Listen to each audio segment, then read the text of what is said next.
आज जो है फिर से एक नई वीडियो में आप सबों का स्वागत है। आज जानने वाले हैं क्लास 9th का ज्योग्राफी चैप्टर 6 का वस्तुनिष्ठ, रिक्त स्थान और अति लघु लघु एवं दीर्घ उत्तरीय प्रश्न को लेकर आ चुके हैं। आपको वीडियो को पूरा देखिए तब आपको समझ में आएगी, तब आप जानकारी आपको पूरी मिल पाएगी। चलिए वीडियो को स्टार्ट करते हैं। देखिए 6 नंबर चैप्टर है आपका। 6 नंबर चैप्टर का नाम है जनसंख्या, यानी कि जनसंख्या यानी कि भारत में कितनी जनसंख्या है, इस चैप्टर का नाम है। देखते हैं पहला क्वेश्चन की ओर चलते हैं। देखिए पहला क्वेश्चन देखिए क्या दे रखा है। पहला क्वेश्चन देखा, भारत में सबसे अधिक जनसंख्या किस राज्य में मिलती है। तो भारत में सबसे अधिक जनसंख्या वाला राज्य कौन है, तो आपका उत्तर प्रदेश हो जाएगा बाबू। का हो जाएगा उत्तर प्रदेश। नेक्स्ट क्वेश्चन में चलते हैं। देखिए दूसरा नंबर क्वेश्चन करना, भारत में सबसे अधिक घनी जनसंख्या किस राज्य में मिलती है। घनी जनसंख्या तो वो कहाँ मिलता है, तो बिहार में मिलता है घनी जनसंख्या। चलिए आगे नेक्स्ट क्वेश्चन के चलते हैं। 3 नंबर क्वेश्चन में देखिए, केंद्र शासित प्रदेशों में सबसे कम जनसंख्या किसकी है। केंद्र शासित प्रदेश सबसे कम जनसंख्या किसकी है, तो वह लक्षद्वीप की है बाबू। किसकी है, लक्षद्वीप की। चलिए आगे क्वेश्चन देखते हैं। चौथा नंबर क्वेश्चन में देखिए बाबू क्या कह रहा है। 4 नंबर क्वेश्चन में देखते हैं। 4 नंबर क्वेश्चन, निम्नांकित में से किसका जनसंख्या घनत्व सबसे कम है। तो किसका जनसंख्या घनत्व सबसे कम है, तो अरुणाचल प्रदेश की जनसंख्या घनत्व कम है, क्योंकि यहाँ पे वन और तथा पहाड़ियाँ मिलने की वजह से। चलिए रिक्त स्थान को देखिए बाबू। रिक्त स्थान में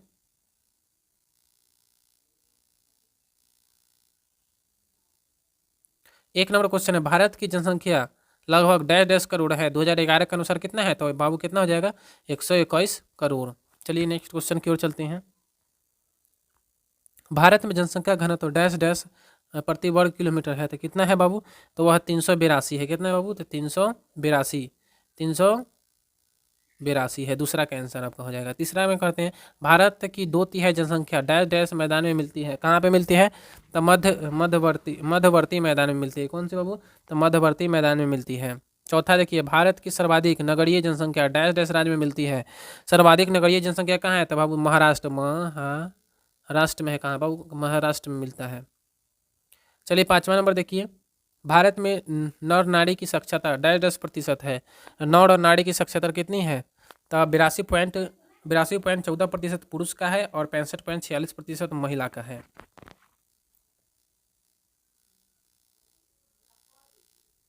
चलिए नेक्स्ट क्वेश्चन की ओर चलते हैं। 6 नंबर क्वेश्चन देखिए, जनसंख्या के घनत्व की दृष्टि से डैश डैश भारत का घनी आबादी वाला है। कौन सा है, तो वह बिहार है। कौन सा बाबू, बिहार। कौन सा बाबू, बिहार। चलिए अब देखते हैं अति लघु उत्तरीय प्रश्नों को। देखिए बाबू, देखिए यहाँ पे अति लघु उत्तरीय प्रश्न देखिए क्लास 9th का है और ये ज्योग्राफी है। देखिए ज्योग्राफी का है 6, जनसंख्या चैप्टर का नाम है जनसंख्या। इसका लघु उत्तरीय प्रश्न, अति लघु उत्तरीय प्रश्न देखिए।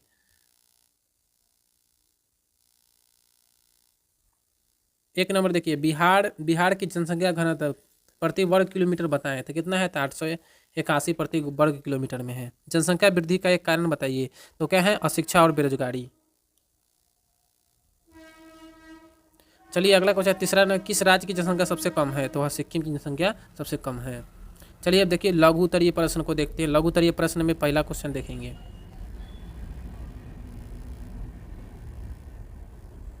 देखिए पहला क्वेश्चन, जनशक्ति किस प्रकार महत्वपूर्ण और है, स्पष्ट करें। जनशक्ति किस प्रकार महत्वपूर्ण है, स्पष्ट करें। जब किसी देश में रहने वाले लोगों की कुल संख्या उससे देश की जनशक्ति को प्रचलित करती है। यानी कि जब किसी देश में रहने वाले लोगों की कुल संख्या जनशक्ति को क्या करती है, प्रदर्शित करती है। जनशक्ति ही प्राकृतिक संसाधनों का विवेकपूर्ण जनशक्ति ही क्या करते हैं, प्राकृतिक संसाधनों का विवेकपूर्ण ज्ञान विज्ञान का उपयोग करके जनशक्ति को अधिक प्रभावित बनाती है। इस प्रकार से आपका आंसर हो जाएगा। चलिए 2 नंबर क्वेश्चन में देखिए, भारत में जनसंख्या वृद्धि के प्रमुख कारणों का प्रकाश डालें। भारत की जनसंख्या वृद्धि के प्रमुख कारण कौन कौन से हैं। देखिए भारत में जनसंख्या वृद्धि के प्रमुख कारक इस प्रकार है। देखिए पहला, चिकित्सा। देखिए चिकित्सा में सुधार या स्वास्थ्य संबंधी सुविधाओं का विकास, जिससे मृत्यु दर कम हो गई है, ये पहला है। दूसरा देखिए, आर्थिक संसाधनों का विकास हुआ है, जिसकी वजह से जनसंख्या क्या हो रहा है, बढ़ रहा है। उसके बाद तीसरा देखिए, आर्थिक उद्योगों में उन्नति। आर्थिक उद्योगों में क्या हो रहा है, उन्नति हुआ है। चलिए चौथा देखिए, शिक्षा का प्रचार प्रसार से जीवन स्तर को सुधार हुआ है, और शिक्षा के प्रचार प्रसार से क्या हुआ है, जीवन स्तर में सुधार आ गया है। इसकी वजह से जनसंख्या बढ़ रही है। पांचवा देखिए, जन्म दर अधिक और मृत्यु दर कम हो गया, जिसके कारण जनसंख्या क्या हो रहा है, बढ़ रहा है। चलिए अगले क्वेश्चन की ओर चलते हैं। 3 नंबर क्वेश्चन में देखिए, भारत में जनसंख्या की वृद्धि से उत्पन्न किन्हीं दो समस्याओं का उल्लेख करें। यानी कि भारत में जनसंख्या की वृद्धि से उत्पन्न किन्हीं दो समस्या कौन कौन से हैं। तो पहला है सामान्य जीवन स्तर में गिरावट आई है, और दूसरा क्या हो गया, बेरोजगारी बढ़ गई है। चलिए तीसरा क्वेश्चन, बल्कि चौथा क्वेश्चन में चलते हैं बाबू। 4 नंबर क्वेश्चन देखिए, भारत की जनसंख्या वृद्धि की विशेषताओं को बताएं। भारत की जनसंख्या वृद्धि की क्या विशेषताएं हैं। देखिए, भारत में जनसंख्या वृद्धि के कारण युवा शक्ति, भारत में जनसंख्या वृद्धि के कारण क्या हो गया, युवा शक्ति 58% है, जो आर्थिक संसाधन के विकास में लगा हुआ है। यानी कि युवा लोग कहाँ है, 58% है, जो आर्थिक विकास में लगा हुआ है, यानी कि वह कमा कर अपने परिवार को खिलाना पिलाने में लगे हुए हैं। इससे अधिक उन्नति हो रही है, इससे अधिक उन्नति क्या हो रही है, और मानव संसाधन की दृष्टि से विश्व में दूसरा स्थान है, और इससे हमारा विकास का कति अति उन्नति हो रहा है, चाहे परिवार का भी अति उन्नति हो रहा है। चलिए 5वां नंबर क्वेश्चन देखिए, 5वां नंबर क्वेश्चन कह रहा है, भारत में जनसंख्या घनत्व की प्रादेशिक विभिन्नताओं का विवेचना करें। देखिए इस प्रकार से आंसर होगा, जब गंगा के मैदान के पश्चिमी ओर बढ़ने पर जनसंख्या का घनत्व क्रमशः घटता जाता है, मगर असम में वर्षा के अधिक होते हुए भी जनसंख्या कम है। इसका कारण यह है कि अधिक भाग वन और पहाड़ी से घिरा हुआ है। वही पंजाब हरियाणा में वर्षा कम होता है, लेकिन जनसंख्या अधिक है, क्योंकि सिंचाई के साधन का विकास हुआ है और नई नई नहरें का निर्माण करवाई जा रही है। इन सभी के कारण का यहाँ पे जनसंख्या अधिक, वहाँ पे कम है। नेक्स्ट क्वेश्चन में देखिए, 6 नंबर क्वेश्चन का देखिए, भारत में युवा वर्ग के लिए सरकार को विशेष नीति बनाना क्यों आवश्यक है। यानी कि युवा वर्ग के लिए सरकार की विशेष नीति बनाना क्यों आवश्यक है। तो देखिए, क्योंकि यहाँ पे है, क्योंकि जनसंख्या में युवाओं की संख्या काफ़ी अधिक है। जनसंख्या में क्या है, युवा जो है बहुत अधिक है, जो बेरोजगारी के कारण भटक रहे हैं, और वह बेरोजगारी के कारण अपराधी प्रवृत्ति अपना रहे हैं। सरकार युवा शक्ति का उपयोग कर देश की प्रगति तेजी से भी की जा सकती है, और सरकार जो है युवा का उपयोग करके देश की प्रगति को देश का प्रगति में तेजी ला सकती है।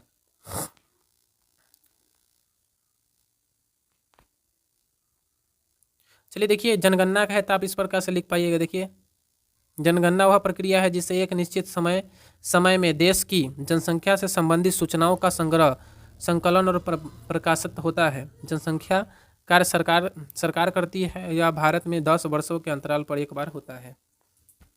चलिए अगला क्वेश्चन की ओर चलते हैं। देखिए, लिंग अनुपात जब भारत में 1000 पुरुषों पर 940 महिला निवास करती है तो वह गणना लिंगानुपात कहलाता है। चलिए अगला देखिए, किशोरावस्था जनसंख्या, भारतीय जनसंख्या का अधिक आकार काफ़ी बड़ा है, जिसमें किशोरावस्था जनसंख्या 1/5 है, जो 10 से 19 वर्ष तक की उम्र की किशोरावस्था माना जाता है।